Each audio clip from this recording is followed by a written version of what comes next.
Nginx can serve several of the key roles in a microservices architecture: sidecar proxy in a service mesh, ingress controller for Kubernetes, or both, while providing features like load balancing, service discovery, caching, and more.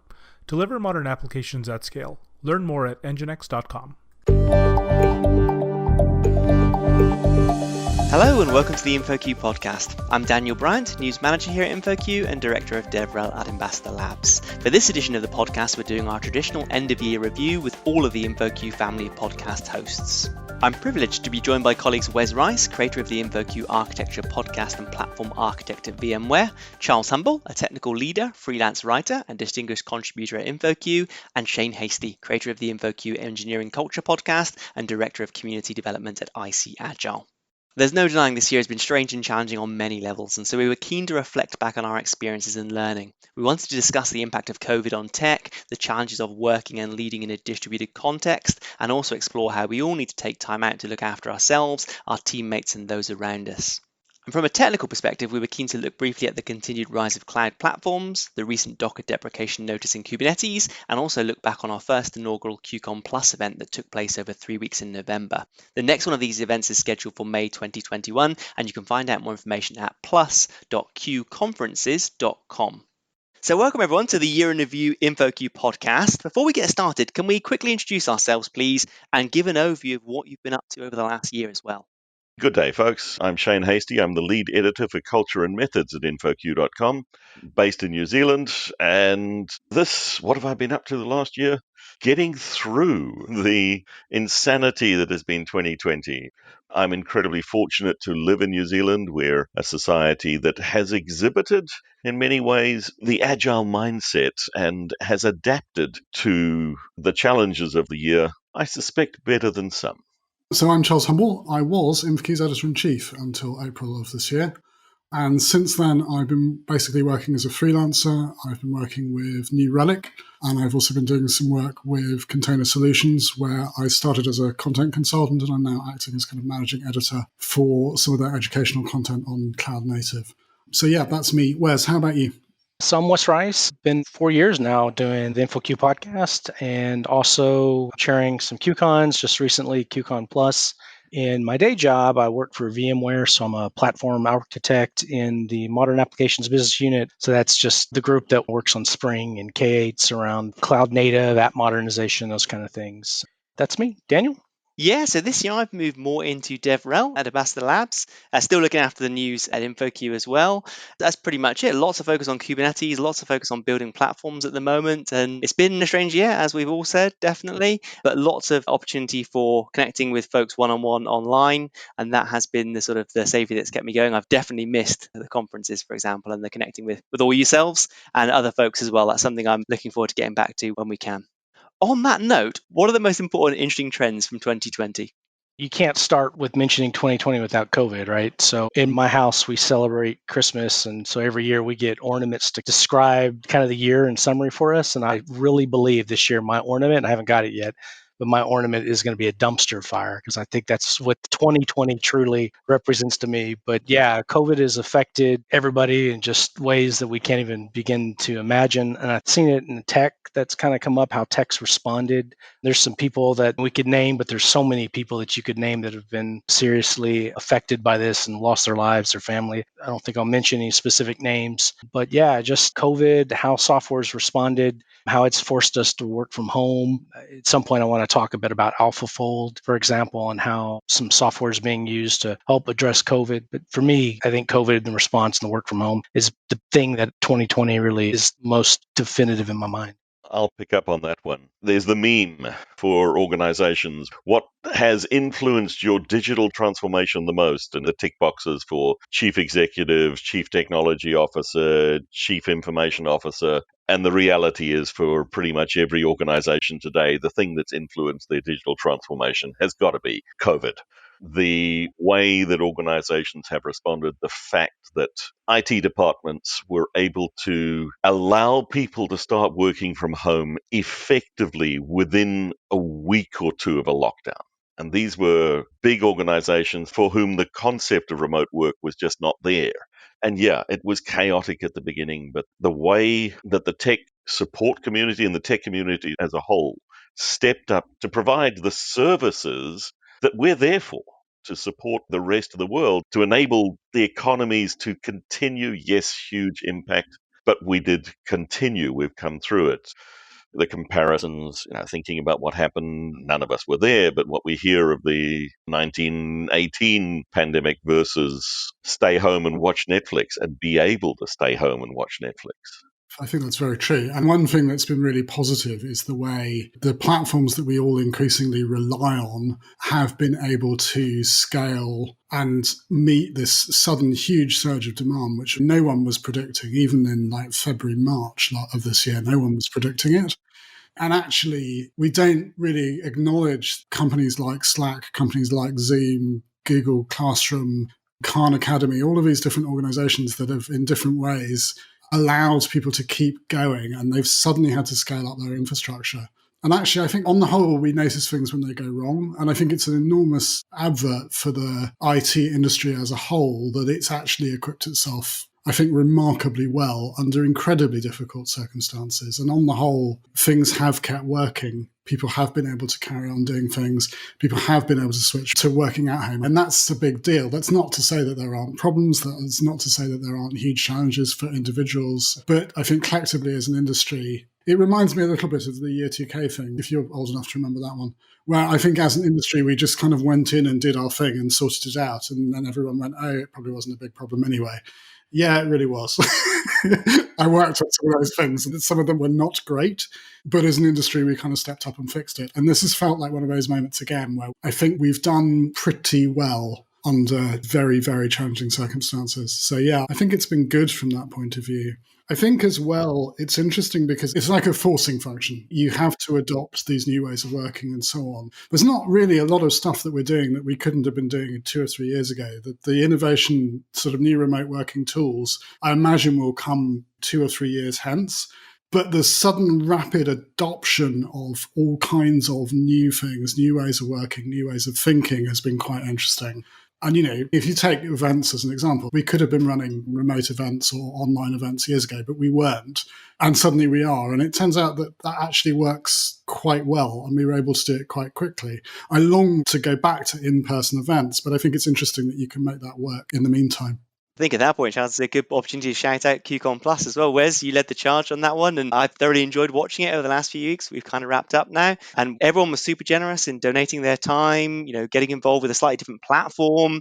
I'm sure you want to do a big shout out for all the folks that made that possible. Yeah, definitely. So it's the first time we've ran it. 1,100 people, I think, was the total number. We had over 100 speakers, just a really great experience. Ran over 3 weeks, kind of formed around the Pacific time zone, so around lunchtime. So we ran for a couple hours, but we ran literally for 3 weeks. It was a lot of learning that was kind of pitching for you too, Daniel, because you're about to kick off the next one. Yeah, I think it's really nice to see everyone, to Charles's point there, everyone come together, like the platform scaling, Zoom and Slack. I've been 100% dependent on them, but it was really nice to see others in the community still donating their time. Because, let's be honest, we've all got family, you want to spend more time with friends and connecting, and to generously donate some of your working cycles or your non-working cycles to create content, to learn how to present it in a new way. You're talking to a wall, talking to a webcam versus an audience. It's completely different, right? So I'm really grateful for all the folks at QCon Plus and folks contributing to InfoQ, jumping on podcasts, writing articles for us. That's kept us going over the last 9 months. Like, it'd be very easy for folks not to do it, and I really appreciate all the folks that have taken the time to contribute. Absolutely. Yeah. I want to come back to this because all of us have done talks virtually and have helped other people and planned it. And I'm sure we all have some tips and tricks that would help. But you asked a question that was about interesting trends. And obviously, COVID is something we needed to address. But beyond COVID, Daniel, what were you thinking and things that were top trends in 2020? Yeah, interesting, Wes. So for me, I've been doing a lot of work this year in building cloud platforms. So I've got to give a shout out actually to Matthew Skelton and Manuel Pace. Manuel was an editor at InfoQ as well. They both wrote a fantastic book called Team Topologies. Now I'm bumping into this everywhere I go. Every conference, DevOps focused, be it super tech focused, be it agile, culture methods. it's really interesting way of thinking about structuring your organization to build and offer effective platforms. So for me, that's been kind of the sort of organizational platform aspect. And I think in the cloud space, Kubernetes is getting even more dominant. I think we mentioned last year, Kubernetes being the foundation of many a platform. We're seeing lots of interesting movement around distros. Like just a couple of weeks ago, Amazon have talked about their EKS version of Kubernetes, EKSD. They're packaging that as a Kubernetes distro. Rancher were acquired by SUSE. There's a bunch of interesting sort of movement in the space that's saying now the interesting platform work is going on above Kubernetes in addition to Kubernetes. So I think that is super interesting. I couldn't agree any more than Kubernetes is just the foundation now. It is the de facto standard. And, in the same space, there's some interesting news that we might want to take a second and talk a bit about. And that's specifically kind of the news just recently that Kubernetes is going to be deprecating Docker as a runtime in 1.20. What are your thoughts about that? Is it sky falling? Yeah, I don't think so, Wes. I know you've got some really good ideas around the tech side. One thing I'll add to the start of the conversation is I saw a great tweet by Gareth Rushgrove, who runs DevOps Weekly. We should all follow Gareth for sure on Twitter. And he basically said, don't worry, it's 1.20. Like in reality, that version is not going to be rolled out for 18 months, like for most on-premises in the cloud. And even then, it's only being deprecated. It's not sort of completely stops overnight. So I think classic social media situation, everyone got a bit excited. I'm guilty of that sometimes as well. And you just got to calm down, look through the facts. Yeah, I think that's my high level takeaway. Whereas I know you've looked into a bit more of the tech behind the scenes. Just to kind of dovetail on what you said, it is with 1.20 that it'll be deprecated, but actually targeted for removal. I believe it was 1.22. And if you actually read the blog post that was talking about announcing this, in the very first paragraph, it says, it's not as bad as it sounds. But the gist of it is just that Docker makes a lot of things that have great UX enhancements for humans to be able to interact with doing this development work around containers. But those UX enhancements aren't necessarily great for running it packaged inside of Kubernetes. So this like human friendly abstraction layer that's there requires that Docker has to put in Docker shim into it so that it can really run with things like containerd do with that container runtime environment.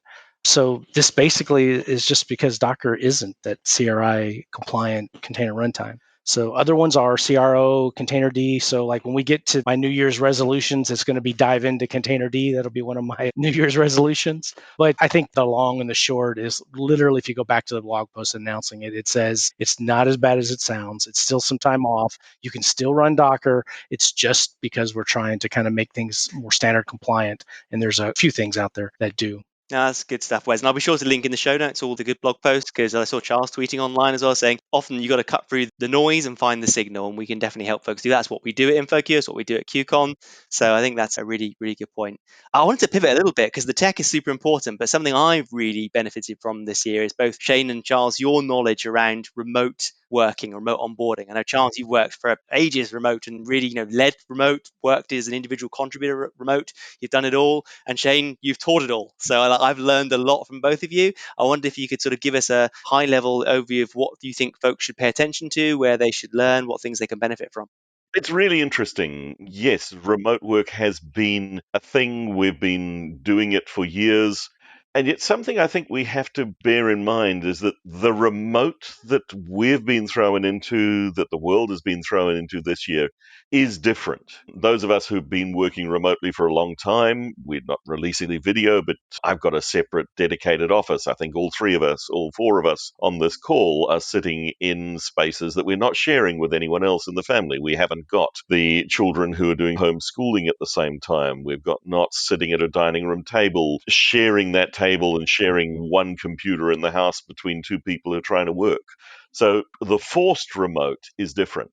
But what it has done is it's shown organizations that remote works, that we can actually do it, that it is an option. And we put news out earlier on talking about the big tech giants moving away from the policy of everyone needs to be in person to actually we've seen this remote work. So yeah, you can in the future. Big change that I think is going to come from this is a shift away even from some of the concentration of people in specific areas. So allowing work to happen literally from anywhere. Again, those of us who've done it for a while have known that this works, but now it's visible to the rest of the world. But with that, and this is something that we looked at in the engineering culture space a lot, was the mental health issues, the psychological safety. How do we set that up to be okay? And when you're not seeing people walking down the passage, you're not seeing their body language, how do you know that they're okay? Really important to be able to change your leadership model and style. And Charles, your thoughts on management and leadership in this space? Yeah, I think that's really interesting. One of the standard responses to why we don't do remote working is because we worry that people won't work as hard or won't work as much when we can't see what they're doing. And it turns out that that's just not true at any level. And actually, what tends to happen, if anything, is people work harder. And that's not necessarily a good thing. I think one of the most important things you can be doing as a manager is actually making sure that you're watching out for the email that comes in from your employee at 11 o'clock at night, or the Slack message that comes in late at night or very early in the morning. Those kind of signals that people are starting to do strange hours and work outside of time. And is that really necessary? Because working hard does not in and of itself necessarily lead to burnout, but it's definitely a danger signal. And I think it's something that it's very, very tempting when you're just, oh, I'll just quickly do that email. Oh, I'll just quickly debug that bit of code. I'll just quickly upload that thing to AWS, whatever it is. I think it's a pattern that's very common and very dangerous. And so oddly enough, I think one of the things as a leader or as a manager you need to be doing is not worrying about, are my employees working enough, but rather worrying about, are my employees working too much, which is quite counterintuitive. The other thing I think is the absolute vitalness of feedback and one-on-one meetings and all these things that we know are good practices in like physical offices are good practice, but they are absolutely essential when you're working remotely. Have a one-on-one meeting with everybody who reports to you and make space in that one-on-one to have a conversation about, well, how are you? No, how are you really? And get deep into that stuff. Because again, particularly with a background of a pandemic and the world is on fire and everything is awful, a lot of people are frankly not doing very well for all kinds of reasons. Your extrovert friends who haven't been able to go out for months and see people are not having a good time right now. Any of them. That sort of stuff I think is really, really important. And for companies that have done remote working forever, most of them end up with some sort of thing that revolves around an in-person event. So like C4 Media would have the QCons. It also has like an all-hands meeting where everybody gets together. And suddenly all of that has gone. And I think for some companies that have done remote work forever, that loss of personal connected time is something that's very easy to kind of miss and not realize it's a problem, but it really is.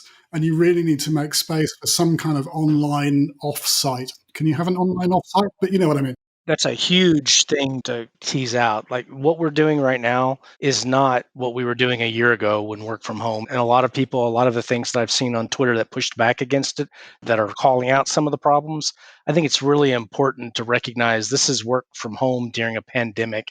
And there are things that, as you kind of just mentioned, Charles, like when you and I worked together for 3 or 4 years, several times a year, we got together. I saw you more than I saw many people in my family, not my household, but in my family. So even though we were working from home or working remote, we had those defined check-in points where there were the interaction. That's gone. I haven't seen any of us in person since March. So that real interaction is missing. And I think that is a weight that is on all of us. And that goes back to that question Daniel kicked off with what are the trends of the year? And that's 2020 for me, the dumpster fire, the weight that is on us. So in this thread, let's do a round robin of just a tip. What are some tips for working effectively from home? Daniel, what kind of tips do you have? Yeah, one thing I've actually done this year, and it was even pre-pandemic, but I'm so glad I did, was invest in a sit-stand desk. Simple as that may sound, but I'm quite an active person. I love running, for example, but I did find, sitting down for 8 hours a day in a lot of meetings and so forth was getting a bit tiring and, in terms of musculoskeletal as well. So for me, investing in a quality workspace, I know Shane's kind of touched on this, like I'm very lucky I've got like a home office, but investing in quality lights, investing in quality recording equipment so you can see each other when you're chatting on Zoom and so forth, that is definitely a recommendation from me. What about you, Shane? We've touched on it. If you're a leader, check in with your people. Take the extra time to take care, and also for yourself as a leader, but also for yourself as a worker, as a contributor in a team, cut yourself some slack. There is no way that in these current circumstances you can be as effective and efficient as you were. Allow yourself to, okay, take that little bit of time out. We're coming up to a holiday season. You won't be going anywhere necessarily, but take the time to turn off from as much of the external pressure as you can, and really mindfulness, meditation, self-care. These things do really, really matter. And they're stuff that many of us might not have necessarily wanted to embrace previously, but they've become really, really important. And they have always been important, but now it's becoming clear and obvious. And there's a lot of resources in that mindfulness space that is worth getting your hands on and looking at. Yeah, big plus one on mindfulness, Shane. I really got into this in meditation when I was at university, and it has paid dividends this year. I really try hard to meditate each morning, and also I take some time out during a lunch break that I schedule on my calendar every day too. I would add to that, have a routine that involves us, A, taking regular breaks during the day. If your current local laws allow, get outside, go for a walk, do something that's not sitting in your house. And the other thing which I started doing this year, which I hadn't done before, and I hugely, hugely recommend it, is I effectively have a computer and phone ban from about 6 o'clock in the evening onwards, which is quite early. So at about 6 o'clock, I sit down with the family, we have a meal together. And then once I've got my children into bed, I then, if I want to do something, I'll read a book, but I won't pick up my telephone and start messing around with Twitter or whatever, which I used to do all the time. And for me personally, that's been a big and worthwhile change. It requires a bit of discipline. But I mean, I think that general point of making time for yourself, take breaks during the day, don't spend all day, every day in the same room staring at a screen, I think is all really good and really important. Wes, how about you? Mine goes back even pre-COVID. So this one comes all the way back, and I know I've said it before. I don't know if I've ever said it on the podcast, but Dave Copeland, at the time he was at Stitch Fix. He's at a startup now, but he did a talk on remote working probably 2 years ago. And the one thing that I remember from his talk still to this day was assume good intent. It's so easy to just, you don't have the facial recognition, the body language, the nonverbal communication that we have when you're in an office setting. So you just have to read an email. Maybe it's a short, terse response, and I can get my feelings hurt and I cannot assume good intent. So one of the mantras that I continually say when I read emails is assume good intent. How should I be reading this? And rather than taking offense, I try to do that. It's a slightly ironic thing to someone who's spent the last 6 years basically working on written content. But as a medium for communication, written content is terrible, particularly things like Slack and Twitter and, instant messaging things, but email as well, because you don't hear inflection, you don't see body language. It's so easy to misinterpret and misunderstand. You think how often you've seen two people get cross with each other on Slack, and you get them in a Zoom call in a room, effectively, and magically the whole problem just goes away. It's like, it's so important. So yeah, assume good intent is a really good one, I think. So we are coming up on some hard stops here for us. So maybe New Year's resolutions, looking forward 2020, what we should focus on. What do you think? Daniel, you want to kick it off? Yeah, sure thing. And I think the irony this year is I'm saying I want to do more travel. I think all of us last year were saying we're going to do less travel, right? And we got our wish. Some would be nice, yeah. Well, hey, at least you met your New Year's resolution, Daniel. You said you wanted to do less travel. You got it. First time for everything, Wes, right? I was forced. A bit more brutal than we intended, but yeah, that worked. Yeah, I was forced for this. But there we go. But and it all comes out, it's a common theme we've all been saying here. It's the connecting with the people. I am an introvert at heart. I love my technology, but I love the people as well. I love the community. It's why I do it these days. So for me, it's all about connecting with people, connecting with the communities again, and definitely looking forward to actually building on my learning around communities and on leadership next year, I think, as I'm changing roles slightly as well. Yeah, that's my sort of, I think, tip for the year. Charles, how about yourself? One of the things that I'm trying to do, which is kind of personal, is I'm trying to spend more time writing music. So as soon as I'm actually allowed to get together with my muso buddies again, I've missed that probably more than anything else in the last year. So I'm going to record another album next year. That's my one major ambition, which was supposed to happen this year, but obviously the issues meant that didn't happen. So that's my one big thing really for me for next year on a personal level. Wes, how about you? Just to underscore Daniel's comments, we've been away from so many people, so definitely reinforcing some relationships and making sure that we all get this vaccine and can get back out there, we can connect to people and really just be present in those moments and not take them for granted like we maybe did in years past or like I maybe did. On the technology front, I'm probably going to do a bit more and just getting back to basics personally. I've been working at higher levels of late, so I want to just really dive back in and get down dirty again with Java and Spring, for example. Go the next level, particularly in security aspect when it comes to Kubernetes. That recent security certification, for example, is of interest to me for Kubernetes. So I'll probably do that. I obviously already mentioned Containerd. I'm going to spend some more time looking at some of the container runtimes and kind of diving down deep. That's probably what I'll be doing. Shane? Well, one, just looking forward to getting together with people in person at some point. QCon Plus was fantastic. QCon in person is going to be more fun still. For me personally, next year, I'm hoping to be in a time of growing in understanding people better. I've signed up for a professional coaching training course where I'm going to work towards one of the International Coach Federation certifications. I feel that these are competencies that will help me help others more effectively. So that's where I want to go and be there to help others more effectively. So wrapping up, could we all share a final thought or tip for 2021, please? Yeah, I think that the trend here is kind of decidingly different than we've had on these wrap ups. We didn't really talk very much about technology. We talked about people and we talked about giving yourself permission to just kind of recognize this indescribable stress that we're all under and give your space just permission to realize it. My final thought is in that space. It's to remember that relationships are important, work hard to mature those, even if it's in a virtual way, have those virtual one-on-ones, coffee, have one-on-ones with your colleagues, but just make that time for the personal connection that we're losing because of this COVID. Have empathy for people by assuming good intent, right? You don't know what kind of stress they're under. You don't know any of these things because you just have this little window, this two-dimensional window that we're all operating on. So yeah, my one piece of advice is assume good intent. I guess two pieces of advice, and give yourself permission to realize this is just an unprecedented time. Shane? The technology is almost easy compared to the people stuff. And if there's one piece of advice building on what Wes said, it's be kind. Be kind to yourself and be kind to others. This is a time when we need kindness in the world. Charles? I think that's a tremendous sentiment, to be honest. I completely agree with that. And the only other thing I would say is, as soon as you're offered a vaccine, go and get the vaccine. Vaccines are awesome. They work. And the sooner we all get one, the sooner life can start returning, hopefully, to normal. So yeah, get vaccinated as soon as you're allowed. Daniel? Yeah, so I'll conclude by saying a big thank you, of course, to all three of you. It's been a lot of fun over the last year. Big thanks to all the awesome InfoQ staff behind the scenes, to all our guests that have joined us over the last year, and of course, a big thanks to all the listeners. We couldn't do it without you. I'll also mention if listeners are looking for a deep dive into more of the technical trends we've seen in 2020, we are publishing a lot of related content at InfoQ.com in December and January. We're doing a 2020 year in review EMAG, a couple of new articles and some other things as well. So do pop over to InfoQ.com.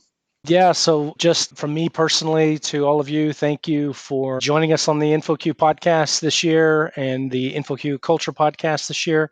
Speaking for all four of us, if I deign to, this is an amazing privilege and honor to be able to do these and chat with people that we all deeply admire and respect. And that wouldn't be possible without all of you out there listening, stopping us in the hallways when we can meet in person or virtually in the chat rooms when we're online and just talking about the podcast. So thank you for giving us all the opportunity. And to the three of you, thank you. It's a privilege and an honor to work with you all and even be mentioned in the same breath. So I hope you have a good remaining 2020, if that's even possible. And I look forward to forgetting about 2020 and having an amazing 2021.